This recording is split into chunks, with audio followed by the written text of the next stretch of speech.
Okay, Ma'am Batcho. So, Ma'am, ito po yung sewing machine na in-order nyo po, Ma'am. Okay, so any concern, wag nyo po kakalimutan mag-message sa ating FB page sa Mato Sewing Machine Vlog. Okay, so doon po natin kayo matuturuan kung paano nyo po aayusin at gagamitin itong sewing machine na na-order nyo po, Ma'am.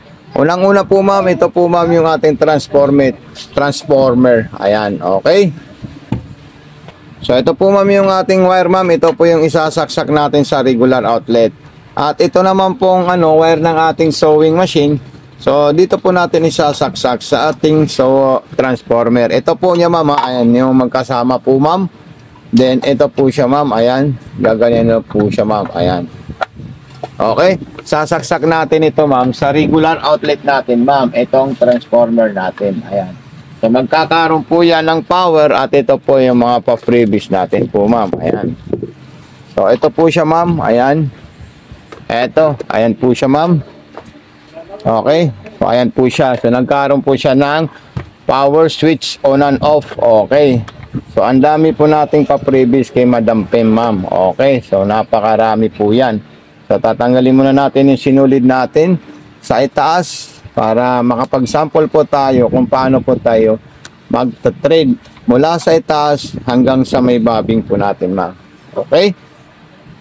So, ito na po siya, ma'am. Ayan, yung mga pa-previous nyo po, ma'am. At ito rin po siya, ma'am. So, mayroon po akong ilalagay na stick dyan at dyan po natin sasalang yung ito po siya, ma'am. Dyan natin ilalagay yung ating sinulid. Okay? Etong sinulid na mga ganito po, ma'am. Diyan po natin sila ilalagay. Or itong mga sinulid na nandito, diyan po siya, ma'am. Okay? So, unang gagawin natin, ma'am, ituturo natin sa inyo yung selector. Ito po, ma'am. Atras. Then, yung mga distance, ayan po. Agwat. Ito po siya. Tension. Pag maluwag, kailangan yung sinulid natin lang galing sa itaas, maipit dito at diin. Sagad po siya. Kasi pag alanganin po, magbubuhol po yung tahi natin sa ilalim at hindi po siya tatahi ng maayos. So, ayun po yung indicator at arrow ng ating sewing machine. So, unang-una po, ma'am Batcho, ito po yung sinulid natin, ha. Ito po siya, ma'am. Ayan, kukunin ko lang po siya. Ikakat ko lang po siya. Ayan, para matanggal ko yung dulo niya. Ayan po siya, ma'am. Ilalagay ko po dito, ma'am. Sumunod, ipapasok ko po dito, ma'am. Ayan. Papasok ko siya dito, ma'am. Oh. Ayan. Okay. Pagpasok ko po dyan, dediretso natin dito, ma'am. Ayan. So, dito po, ma'am, kailangan maipit sa pinaka-tension. Kasi pag hindi po naipit yan, para maipit po dyan, ma'am, nakataas palagi yung pressure foot. Ayan. So, igaganito natin siya. Isosok-sok natin, ma'am. Ayan. Okay. So, ayan yung pinaka-perfect na paglalagay ng sinulid po, ma'am. Okay. Ayan, then itataas natin ito. Ito naman po siya, ma'am. Papasok natin ng ganito. Ayan. Tingnan nyo lang po, baka mahiwalay po siya dito, ma'am. Kailangan pataas po yung araw natin, ma'am. Ayan. Then sumunod, dire-diretso na po yan. Papunta dito. Ayan. At saka dito po, ma'am. Ayan. Then, pagpasok ng karayom, straight line, papunta po siya sa likod. Ayun. Yun po yung perfectong pag-ano po, ma'am. Diyan, Ma'am Batcho. Ayan. Papasok ko lang muna po, ma'am, para makita natin. Ayan. Didiretso lang ko lang doon, papunta po sa likod. Ayan. Okay, so ayan po siya.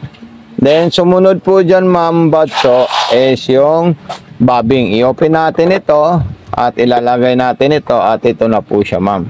Ito po yung bobbing natin, ma'am. Ayan. So, ilalagay natin ng ganyan. Tapos, igaganito natin siya. Ayan. So, ganyan lang po siya, ma'am. At isasalpak natin doon. Dire-diretso lang po siya. Ayan. Okay, tutunog po siya, Ma'am Batcho. Okay. Ulitin natin. Ayan. Kailangan tumunog at lumagitik. Ayan, perfect po. Ikutin natin itong bilog. Hindi yung maliit. Ito po siyang malaki. Ayan. Para makain niya po yung sinulid. Ang ikot nito, pababa, paharap. Kasi pag doon, hindi niya po kakainin. Dapat ito, pababa, paharap. Ihilain na natin yung dalawa. So, ayun po sila. Nagsama po sila. Ma'am Batcho, ayan. Okay. Ayan. Ulitin natin siya, ma'am. Ayun. Sinain na niya. Then, dalawa na po yung sinulid natin. Yung sinulid sa ilalim at yung sinulid sa ibabaw. Ayan. Papasok ko na po dun sa likod para makapag-testing po tayo ng mga tahi ng ating sewing machine. Okay, kung mga maong lang po, wala pong problema. Mga cotton, wala rin pong problema. Kahit anong klaseng tela, pwede po natin tahiin dito, ma'am. Okay, hindi po siya namimili ng tela. Ayan. Okay, so ito po siya, ma'am. So, subukan natin yung ating sewing machine. Ayan. Straight line, ayun po siya, ma'am. Okay. Ayan, ang ganda po ng takbo ng ating sewing machine. At yung pedal po niya, ma'am, bagong-bago pa po yan, ma'am. Kaya talagang mapapakinabangan niyo po ito, ma'am. Ayan. Okay. Then, check natin siya, ma'am. Ayan. Check natin yung ating tahi. Ayan po, ma'am. Batso, ang ganda po siya, ma'am. Okay, anin sa ilalim. Then, gawa po tayo ng zigzag. Dahil maliliit, malalaki po siya, so dito po tayo adjust. Kung gusto nating dikit-dikit at masinsin. Okay, yung mga dikit-dikit at masinsin, ito po yun, ma'am, ang kukunin natin.